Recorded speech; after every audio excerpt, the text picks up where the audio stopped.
நாங்கள்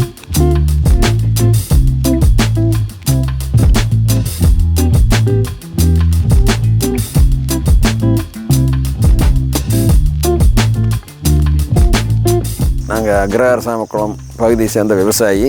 நாங்கள் கரும்பு சாகுபடி பண்ணியிருக்கிறோம். பல வருடங்களாக இந்த ஏரியாவில் கரும்புங்கிறது வந்து களிமண், இந்த கரிசல் மண்ணை நல்லா அற்புதமாக வளரும். இந்த ஏரியா பூராமே ஒரு 500 ஏக்கர் குறைஞ்சது கரும்பு சாகுபடி பண்ணியிருப்பாங்க. ஏரி பகுதியில் வந்தீங்கன்னா கரும்பை வந்து வெள்ளம் பண்ணி இந்த ஏரியாவே கம்மன்னு மணக்கும். அந்த மாதிரி இருந்த ஏரியாவில் இப்போ வந்து கரும்பு எங்கேயுமே இல்லை.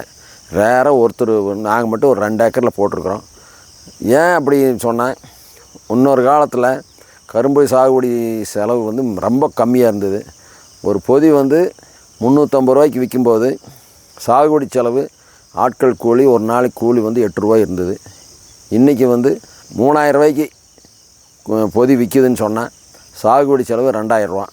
விவசாயி எப்படி தாக்கு பிடிச்சி விற்கிறது? ஒரு 12 மாதத்துலேருந்து 15 மாதம் ஆகும் கரும்பு வெட்டுறக்கு. ஆனால் கரும்பு வெட்டி அதை சக்கரை பண்ணி எல்லாம் பார்க்கும்போது ஏக்கராவுக்கு 1 லட்ச ரூபா, 75,000 ரூபா நஷ்டம் வரும்.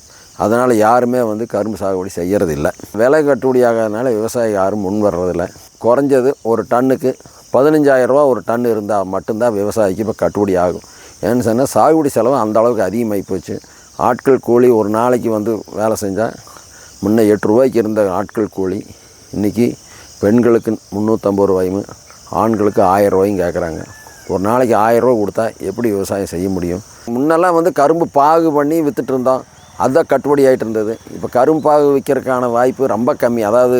அதான் செலவு வந்து சாகுபடி செலவு நிறைய ஆகிறனால யாரும் கரும்பு பாகு உற்பத்தி பண்ணுறதில்ல. அதனால் அந்த மாதிரி பக்கத்தில் இருக்கிற கரும்பு ஆலைகள் கொடுக்குறாங்க. சர்க்கரைங்கிறது ஒவ்வொருத்தருக்கும் எசென்சியல். அந்த எசென்சியல் சர்க்கரையை பிரேசில் அந்த மாதிரி நாட்டுகளில் நிறையா உற்பத்தி பண்ணுறாங்க, இந்தோனேஷியாவில். அதுக்கு அடுத்தது நம்ம இந்தியாவில் தான் அதிகமாக கரும்பு உற்பத்தி. தமிழ்நாட்டில் நிறைய இருந்த கரும்பு உற்பத்தி ரொம்ப குறைஞ்சதுக்கு காரணம் வந்து இந்த கட்டுப்படியாகாத விலை. முன்னெல்லாம் வந்து கரணை ஒரு ஏக்கராவுக்கு 40,000 கரணை, 50,000 கரணை ஓடுவாங்க. இப்போ வந்து கரும்பு கம்பெனிக்காரரே முளைக்க வச்சு கரணையும் கொடுக்குறாங்க. அது ஒரு மெத்தடு. அப்புறம் சின்ன சின்ன கணு பயிரை கொடுக்குறாங்க. அதுலேயும் நல்லா வருது. முன்னெல்லாம் வந்து 2 அடிக்கு ஒரு பார் போடுவாங்க. இப்போ 5 அடிக்கு ஒரு பார் போட்டு வளர்த்துனா அதில் நிறைய ஈல்டு வருது. டெக்னாலஜி இம்ப்ரூவ் ஆகிடுச்சு. அதில் கரும்பு வந்து ஒவ்வொரு ஸ்டேஜ்லேயும் வந்து வளரும்போது 3 மாதம் 6வது மாதம் அதில் வந்து பாத்தி கட்டுறது, கரும்பு வந்து சாயாமல் இழுத்து கட்டுறது, இந்த மாதிரி வேலை நிறைய நடக்க வேண்டியிருக்கு. ஒரு ஏக்கர் பாத்தி கட்டுறதுக்கு ஒரு ஏக்கருக்கு 15,000 கேட்குறாங்க. அதே மாதிரி சாயாமல் இழுத்துக்கட்டு சுவாகி உரிக்கிறதுக்கு ஒரு ஏக்கருக்கு 25,000 கேட்குறாங்க. கேட்குறது அவங்களுக்கு கூலிக்காரர் கேட்குறது நியாயம்தான். ஆனால் விவசாயி வந்து அரசு விலை நிர்ணயம் பண்ணும்போது விற்கிற விலைக்கும் லேபருக்கும் என்ன ரேஷியோ இருந்ததோ அந்த ரேஷியோ அடிப்படையில் விலை நிர்ணயம் பண்ணால் விவசாயம் செழிக்கும்.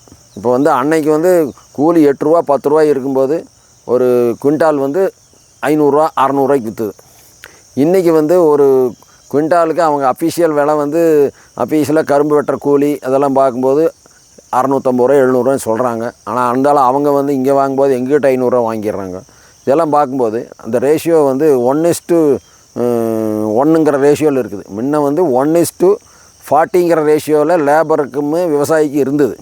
இப்போ வந்து அந்த ரேஷியோ டிராஸ்டிக்காக குறைஞ்சி விவசாயிக்கு பாதி கூலிக்காரருக்கு பாதிக்கும் போது அந்த விளைச்சல் பண்ணி பிரயோஜனமே இல்லை, நஷ்டமாகுதுங்கிற ஒரே காரணத்தினால தான் யாரும் கரும்பு சாகுபடி செய்கிறதில்ல.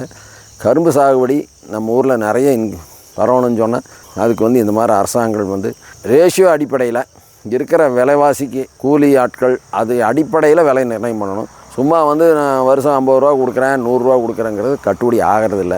அதனால தான் விவசாயம் வந்து அழிஞ்சிட்டு இருக்குது. விவசாயம் யாருமே நிறைய தரிசு நிலங்காக்க இருக்கிற காரணமே வந்து கட்டுப்படி ஆகாத நிலைமை தான். கரும்புக்கு வந்து நிறைய தண்ணி வேணும். இந்த ஏரியாவில் வந்து இப்போ அவனா சேர்த்திக்கடவு திட்டமெல்லாம் வந்த பின்னாடி நிறைய தண்ணிங்கிறது பிரச்சனை இல்லாமல் போயிட்டுருக்குது. 2 வருஷத்துக்கு முன்னால் தண்ணிங்கிறதே நாங்கள் வந்து ஒரு 1200 அடிக்கு போர் போட்டு அந்த போர்லேருந்து தண்ணி எடுத்து சேமித்து வச்சு அதை தான் பண்ணிகிட்டு இருந்தோம். இப்போ இருக்கிற நிலவரத்து வந்து நம்ம ஏரியாவில் வந்து தண்ணி பிரச்சனையே கிடையாது.